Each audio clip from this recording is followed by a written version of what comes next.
আশা করি সবাই ভালো আছেন। আমরা আজকে উইন্ডো টাইপ এয়ার কন্ডিশনার নিয়ে আলোচনা করব। আমাদের সামনে একটা window type air conditioner overflow অবস্থায় আছে। আর এখানে আমরা মূল যে অংশগুলো, প্রধান অংশ হলো কম্প্রেসার।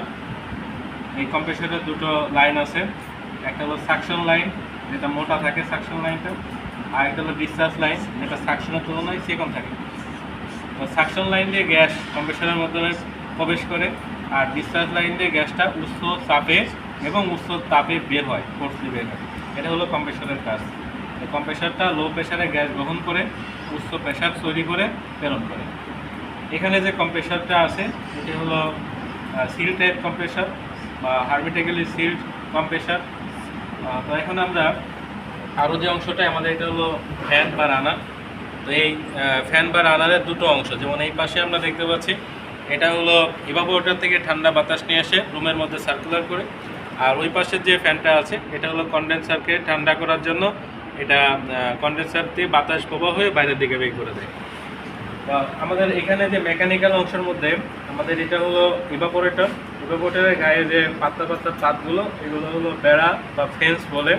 এটা মূলত ঠান্ডা করার জন্য সাহায্য করে। এখানে ইভাপোরেটরের অনেকগুলো লেয়ার আছে, যেমন আমরা এইদিকে তাকালে দেখতে পারি যে এখানে একটা দুটো তিনটা করে এরকম 4-5টা লেয়ার থাকতে পারে, যেগুলো যাতে দ্রুত এটা ঠান্ডা হয়।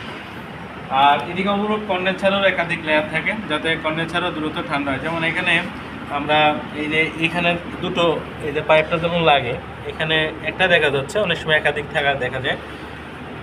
আর এটা হলো ফিল্টার, স্টেনার বা ডায়ার। আর এই পাশের সাইডটা আমরা ক্যাপিলারি টিউব বলতেছি, এটা হলো ক্যাপিলারি টিউব। ফ্রিজের ক্ষেত্রে যেমন সেটা 34 ব্যবহার হয়, এখানে এটা মোটা আছে। তো এখন আমরা চার্জিং লাইনটা অনেকে খুঁজে পাচ্ছি না। তো চার্জিং লাইনটার ব্যাপার হলো, যেমন এখানে সাকশন লাইন থেকে এই যে একটি মুখ বের করা হয়েছে, এটা চার্জিংয়ে ব্যবহার করা যায়। আবার এখানে দেখেন যে এই যে ফিল্টারের গোড়ায় আরেকটা লাইন আছে, এটাকে চার্জিং হিসেবে ব্যবহার করা যায়। অনেকে চার্জিং করার সময় দুটোকে অ্যাটাচ করে একসঙ্গে ব্যবহার করে। আচ্ছা গেল। তো এখানে আমরা বাতাসটা কীভাবে ঠান্ডা হচ্ছে, মূলত এটা যখন সেটিং হবে তখন এই অংশটা, এটা অংশ ওয়ালের সাথে থাকবে, এটা ওয়ালের বাইরে থাকবে, এবং এটা 2 ইঞ্চি মতো এই দিকে ঢালু থাকবে বা 1.5 ইঞ্চি মতো ঢালু থাকবে, যাতে এর ভিতরে যে পানিটা জমে বা সেটা চললে সেখানে ঘাম আসে, সেই ঘামটা ড্রেন লাইনে বের হয়ে যেতে পারে। এটা যখন ওয়ালের সাথে থাকবে, তো এইখানে কিন্তু এই বাতাসটা, রুমের বাতাসটা এই যখন চলবে, রুমের বাতাসটা এই ইভাপোরেটরের ভিতর দিয়ে ঢুকে এটা কিন্তু বাইরে যেতে পারছে না, এই পথে এসে আবার রুমের মধ্যে যাচ্ছে। তার মানে বারবার রুমের বাতাসটাকে সে টেনে রুমের মধ্যেই দিচ্ছে। তো রুমটা থাকবে হলো আবদ্ধ, যে রুমটাকে আমরা ঠান্ডা করতে চাই সেই রুমটা থাকবে আবদ্ধ, সেই ক্ষেত্রে রুমের বাতাস একসময় ঠান্ডা হয়ে যাবে। আর এই কন্ডেন্সারের কাজ হলো গ্যাসটাকে গরম করা। এখন এটা সেটিংয়ের কথা বলা হলো, এখন আমরা ভিতর থেকে কীভাবে কাজ হয় সেটা নিয়ে একটু আলোচনা করি। আমাদের এই উইন্ডো টাইপ এসিতে এখানে আর22 রেফ্রিজারেন্ট ব্যবহার করা আছে। আর22টা ডাইফ্লোরো মিথেন, সম্ভবত নামটা একটু ভুল থাকতে পারে। তো এই নাম, এটা হলো মূলত H7, মানে হাইড্রোকার্বন হবে। তো সরি, এটা হলো HFC, ক্লোরোফ্লোরোকার্বন। তো CFC হলো ক্লোরোফ্লোরোকার্বন, আর HFC হাইড্রোক্লোরোফ্লোরোকার্বন আর কি। যাই হোক, এই গ্যাসটা এখন বেশি ব্যবহার হয়। এখন বর্তমানে আরও অন্য গ্যাস আছে, যেমন 412, 400 এটসেট্রা। এখন এই গ্যাসটা যখন আমরা এখানে ব্যবহার করা হচ্ছে, একটা নির্দিষ্ট পরিমাণ গ্যাস যেটা দেওয়া আছে, যদি আমরা এই মুহূর্তে ভাবি যে এটা কীভাবে কাজ করছে, কম্প্রেসার প্রথমত যখন স্টার্ট হবে, সেই ক্ষেত্রে কম্প্রেসার হলো এখানে গ্যাসটা লো প্রেশারে, মানে 0 অবস্থায় গ্রহণ করে এখানে উচ্চ প্রেশার প্রেরণ করবে। এখানে 120 PSI বা তার থেকে অধিক PSI এটা তখন প্রেরণ করবে। যখন এখানে প্রেরণ করবে তখন এই কন্ডেন্সার সাইডে তো অনেক চাপ, গ্যাসের অনেক চাপ, এবং গ্যাসটা চাপ হওয়ার কারণে গ্যাসের তাপটাও বেড়ে যায়। তখন এই কন্ডেন্সার সাইডে এই গ্যাসটা, যেহেতু ফ্যান চলতেছে, এটা ঠান্ডা হবে। তাছাড়া গ্যাসটা যখন ঠান্ডা হবে তখন গ্যাসটা তরলে পরিণত হবে। তরল মানে লিকুইড গ্যাসে পরিণত হবে। তরল বলতে গ্যাসের লিকুইড অবস্থায় হবে, যেটা আর কি লাস্টের দিকে একদম লিকুইড হয়ে যাবে গ্যাসটা। তো গ্যাসটা লিকুইড হলে, তরল যে লিকুইড অবস্থায় চলে যাবে গ্যাসটা, এই তরল করলে এটাকে বলা হয় কনডেন্স করা, ঘনীভূত করা, বাংলায় ঘনীভূত করা। এই নামকরণ দিয়েই কিন্তু কন্ডেন্সারের নামটা হয়েছে কন্ডেন্সার, যেটা ঘনীভূত করতেছে গ্যাসটাকে, মানে একটু তরল রূপান্তর করে করতেছে। তো এর মূল কাজ হলো তাহলে গ্যাসটাকে তরল করা, যেটা কন্ডেন্সার করে থাকে। তাহলে এই গ্যাস যখন তরল করতেছে তারপরে এটা ফিল্টারে যখন আসতেছে তরল গ্যাস ছাঁকনির মাধ্যমে একটা ছাঁকনি আছে যাতে ভিতরে যদি কোনো কারণে ময়লা জমে বা কোনো দিন কম্প্রেসার নষ্ট হয়ে যায় সেই সমস্ত ময়লা গ্যাসের সাথে চলে আসতে পারে, সেটা যেন ফিল্টার বন্ধ দিয়ে আটকে যায়, কারণ এই পথটা সরু থাকে বা আরও ভিতরে সাইড না থাকে। যাই হোক, এটা একটা ফিল্টারিং করা হয়েছে। ফিল্টারটা কোনো মূল পার্ট না। তারপরে এখান থেকে যখন গ্যাসটা আসতেছে, এখানে যখন আমরা আরেকটা স্যাম্পলে নিব, গ্যাসটা যেন অল্প পরিমাণে নিয়ে আসা হয় এবং গ্যাসের প্রেশারটা ঠিক থাকে ফলোটা করার জন্য এটা নিয়ে আসা হয়, চিকন করে দেওয়া হয়। মানে এই তুলনায় ওই দিকের তুলনায় অবশ্যই পাইপটা যেখানেই যাবে তখন এটা সরু হবে। তো সরু হলে কী হবে, গ্যাসটা যখন আমাদের তরল থেকে এই ইভাপোরেটরে আসলো, তো ইভাপোরেটরের যে পাইপের যে মাপটা, সেই মাপ তুলনায় গ্যাসটাকে অল্প পরিমাণে দিব। তো সেই ক্ষেত্রে গ্যাস যদি অল্প পরিমাণে ঢোকে তো গ্যাসটা ইভাপোরেটরে এসে একটু বেশি জায়গা পাবে। গ্যাস বেশি জায়গা পেলে তখন গ্যাসটা প্রসারণ ঘটবে। গ্যাস প্রসারিত হলে অর্থাৎ গ্যাসটা তরল অবস্থায় থাকবে না, তখন গ্যাসটা বায়বীয় অবস্থায় চলে যাবে, অর্থাৎ গ্যাসটা বাষ্পীয় অবস্থায় চলে যাবে। যেমন আমরা গ্যাস লাইটের গ্যাসটাকে ছেড়ে দেওয়ার সঙ্গে সঙ্গে গ্যাসটা বাষ্পীয় অবস্থায় চলে যায়। তো এগুলো গ্যাসের একটা ধর্ম। তো গ্যাস যখন তরল থেকে বায়বীয় হবে, এটার নাম হলো ইভাপোরেশন। ইভাপোরেশন যে জায়গাটায় করা হয় সেটা হলো ইভাপোরেটর, যার ভিতরে গ্যাসটাকে তরল থেকে বায়বীয় করা হয় তার নাম হলো ইভাপোরেশন প্রক্রিয়াটার নাম। আর যে ডিভাইস বা যার মাধ্যমে করা হচ্ছে সেটার নাম হলো ইভাপোরেটর। তো এইটা হলো তাহলে সেই জন্য নাম হয় ইভাপোরেটর।